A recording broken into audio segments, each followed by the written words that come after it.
আসসালামু আলাইকুম। কেমন আছেন সবাই?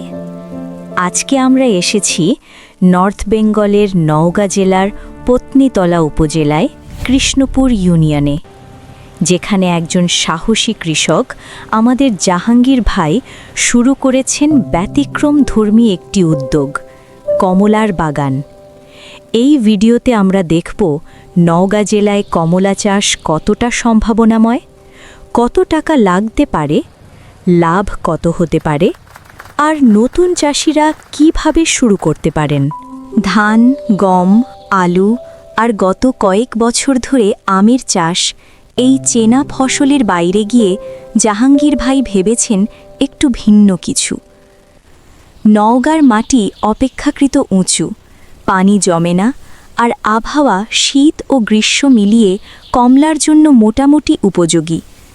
এই বাস্তবতাকে কাজে লাগিয়েই তিনি শুরু করেছেন কমলার চাষ, যেটা আজ অনেকের আগ্রহের জায়গা হয়ে দাঁড়িয়েছে। আমরা জানি বাংলাদেশে বেশিরভাগ কমলা আসে বিদেশ থেকে, কিন্তু নর্থ বেঙ্গলের অনেক এলাকা যেমন নওগাঁ, রাজশাহী, দিনাজপুর, রংপুর, এখানকার মাটি বেলে দোআঁশ, পানি নিষ্কাশন ভালো, শীতকালে ঠান্ডা থাকে। এই তিনটি জিনিসই কমলা চাষের জন্য খুব গুরুত্বপূর্ণ। সঠিক জাত আর সঠিক পরিচর্যা পেলে নওগাঁ জেলায় কমলা চাষ ভবিষ্যতে একটি লাভজনক ফসল হতে পারে। কমলা চাষের জন্য সবচেয়ে জরুরি হল উঁচু জমি, যেখানে পানি জমে না, বেলে দোআঁশ বা দোআঁশ মাটি, সরাসরি রোদ পায় এমন জায়গা। 1 বিঘা জমিতে সাধারণত প্রায় 100 থেকে 120টি কমলার গাছ লাগানো যায়। চারা 100 থেকে 120টি, 15 থেকে 25,000 টাকা। জমি প্রস্তুত ও গর্ত খোঁড়া 8 থেকে 12,000, সার ও জৈব সার 10 থেকে 15,000, সেচ ও পরিচর্যা প্রথম বছর 8 থেকে 10,000।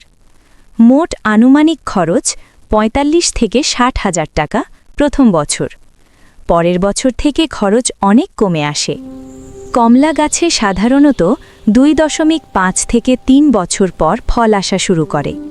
4 থেকে 5 বছর পর পূর্ণ উৎপাদন দেয়। একটি পূর্ণবয়স্ক গাছ থেকে গড়ে 40 থেকে 60 কেজি কমলা পাওয়া সম্ভব। 1 বিঘা জমিতে সম্ভাব্য উৎপাদন প্রায় 4 থেকে 6 টন কমলা। বর্তমান বাজারে কেজি 80 থেকে 120 টাকা ধরে আয় হতে পারে 3 থেকে 6 লাখ টাকা বছরে। ঠিকভাবে করলে এটি ধান বা অনেক ফসলের তুলনায় অনেক বেশি লাভজনক। যারা নতুন শুরু করতে চান, প্রথমে 5-10 শতক জমিতে ট্রায়াল করুন। কৃষি অফিস বা অভিজ্ঞ চাষির পরামর্শ নিন। ভালো জাতের চারা ব্যবহার করুন। নিয়মিত ছাঁটাই ও রোগবালাই দেখুন। জাহাঙ্গীর ভাইয়ের মতো উদাহরণগুলো আমাদের দেখায় চাইলেই নর্থ বেঙ্গলে কমলা চাষ সম্ভব।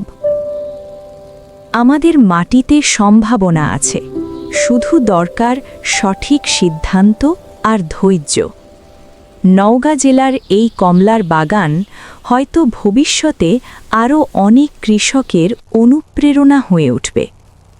আপনি কি মনে করেন, নওগাঁ জেলায় কমলা চাষ কি সফল হতে পারে? কমেন্টে আপনার মতামত জানান।